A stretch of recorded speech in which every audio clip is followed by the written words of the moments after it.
Hello guys, I hope you're doing well. In this video, we are going to learn how to save your address and profile information on Samsung Internet Browser for Autofill. So what you need to do is open the Samsung Internet app, tap on this three bar, go to settings, and in the settings, if you scroll down, you have this personal browsing data, select that, and here you have the second option which says autofill forms. So by default this option is disabled. What you can do is you can just enable it and tap on it, so you can see the toggle again. You can just enable or disable the toggle and select the profiles, and at the top you have this plus icon. Just tap on it, and here you need to fill in the data of your address. So let me just arbitrarily fill something.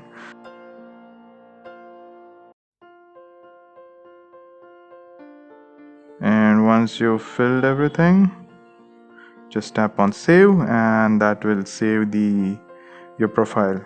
Now whenever you're filling out any form on any website, it will automatically fetch the saved information, and that would be used. So right now I do not have any demo for you. Let me just quickly check it. So yeah, you can see